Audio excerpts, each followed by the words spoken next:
Hi all friends, welcome to சந்தே kitchen channel. நான் உங்கள் பீனாஸ்ரீ. இன்றைக்கி நம்ம முட்டை சாதம் ரெசிபி பார்க்க போகிறோம். வாங்க எப்படி செய்யுதுன்றதை வீடியோக்குள்ளே பார்த்து தெரிஞ்சுக்கலாம். ஃபஸ்ட்டு ஒரு பேனில் எண்ணெய் சூடு பண்ணிக்கோங்க. எண்ணெய் நல்லா சூடானதுக்கப்புறமா கொஞ்சமாக கடுகு சேர்த்துக்கலாம். கடுகு நல்லா பொரிஞ்சதுக்கப்புறமா பூண்டு தோலோடவே தட்டி சேர்த்துருக்க. அப்படி இல்லைன்னா பூண்டு வந்து தோலெல்லாம் நீக்கிட்டு பொடியாக கட் பண்ணி கூட நீங்கள் ஆட் பண்ணிக்கலாம். இது கூடவே பச்சை மிளகாய் சேர்த்துக்கிறேன். அதுக்கப்புறமா பொடியாக கட் பண்ண வெங்காயம் ஆட் பண்ணிவிட்டு கொஞ்சம் நேரம் வதக்கலாம்.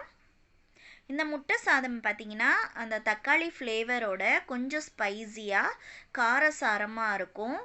எப்பயாவது ஜுரம் வந்தப்போ இல்லை நான் ஒரு குயிக்கான ஒரு டேஸ்டியான டிஷ்ஷு செய்யணும் அப்படின்னு நினைக்கிறப்போ இந்த ரெசிபி ட்ரை பண்ணி பாருங்கள். ஒரு முறை நீங்கள் செஞ்சு பார்த்தீங்கன்னா மறுபடியும் செய்ய தோணும். அவ்வளோ டேஸ்டியாக இருக்கும் இந்த முட்டை சாதம். இப்போ கொஞ்சமாக கருவேப்பிலை ஆட் பண்ணிவிட்டு இதையுமே நல்லா வதக்குறேன். முட்டை வேண்டான்னு நினைக்கிறவங்க பன்னீர் ஆட் பண்ணிக்கலாம். அப்படி இல்லைன்னா மஷ்ரூமில் கூட நீங்கள் ட்ரை பண்ணி பார்க்கலாம். ரொம்பவே டேஸ்டியாக இருக்கும். இப்போ நல்ல ஒரு கைப்பிடி அளவுக்கு கொத்தமல்லி ஆட் பண்ணிக்கிறேன். கொத்தமல்லி கொஞ்சம் தாராளமாக நிறையவே சேர்த்துக்கோங்க, ரொம்ப நல்லாயிருக்கும். இந்த கொத்தமல்லி சேர்த்துட்டு நல்லா எண்ணெயில் இந்த மாதிரி வதக்கிக்கணும், நல்லா வதக்கணும். இப்போது பழுத்த தக்காளி ஒரு 2 வெங்காயம் நீங்கள் எடுக்கிறீங்கன்னா ஒரு 3 தக்காளி பழுத்த தக்காளி சேர்த்துக்கலாம். ரொம்ப டேஸ்டியாக இருக்கும். இப்போ பார்த்தீங்கன்னா இந்த தக்காளியெல்லாம் சேர்த்துட்டு கொஞ்சமாக கல்லுப்பு இப்போவே நான் சேர்த்துட போகிறேன். சேர்த்துட்டு நல்லாவே வதக்குங்க.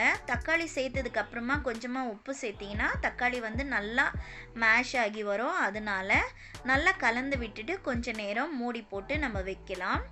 மூடி போட்டு குக் பண்ணிங்கன்னா நல்லா சீக்கிரமாகவே குக் ஆகிடும். அதனால் இப்போ பார்த்தீங்கன்னா தக்காளி எல்லாம் நல்லா மேஷ் ஆகிடுச்சு. அந்த கரண்டினால் இப்படி ப்ரெஸ் பண்ணி விட்டிங்கன்னா இந்த அளவுக்கு மேஷ் ஆகிடும்.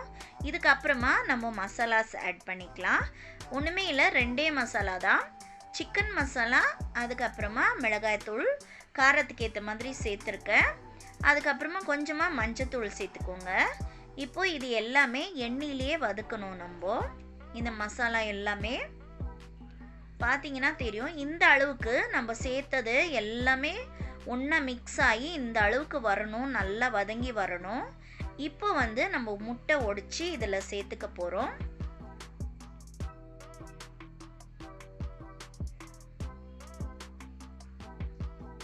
பாருங்க, எண்ணெய் பிரிஞ்சு வந்திருக்கு. இப்போ நம்ம முட்டை எல்லாமே ஆட் பண்ணிடலாம். சாதம் பார்த்திங்கன்னா நம்ம வடித்து ஆற வச்சுக்கலாம். ரொம்ப சூடாக நம்ம சேர்த்து கலரும் போது ரைஸ் வந்து உதிரியாக வராது. அதனால் கொஞ்சம் ஆறினா நல்லாயிருக்கும். இப்போ வந்து நம்ம முட்டை சேர்த்ததுக்கப்புறமா மிளகுத்தூள் நல்லா தாராளமாக சேர்த்துக்கோங்க. இந்த சாதம் வந்து நல்ல காரசாரமாக இருக்கும்னு சொல்லியிருந்தேன். அதனால் நம்ம மிளகாத்தூளும் ஆட் பண்ணியிருக்கோம், பச்சை மிளகாவும் சேர்த்துருக்கோம், மிளகு தூள் கூட சேர்த்துருக்கோம். அதனால் இது 3க்கான ஒரு டேஸ்ட் வரும். அந்த தக்காளி எல்லாமே சேர்த்து ரொம்பவே நல்லாயிருக்கும் அந்த எக்கோட ஃப்ளேவரில். இப்போ நல்லாவே கலந்து விட்டுட்டு இதை நல்லா நம்ம ஃப்ரை பண்ணி எடுத்துடலாம். இப்போ பார்த்தீங்கன்னா இந்த இது வந்து ரெடி ஆயிடுச்சு. நான் கொஞ்சம் அதிகமாக செஞ்சுருக்கேன். இதை வந்து ஒரு பவுலில் கொஞ்சமாக நான் எடுத்து வச்சிட போகிறேன். மீதி இருக்கிற இந்த ஒரு மசாலாவில் நான் வந்து ரைஸ் போட்டு மிக்ஸ் பண்ணிட போகிறேன். அவ்வளோதான், நம்ம முட்டை சாதம் வந்து ரெடி ஆகிடுச்சு.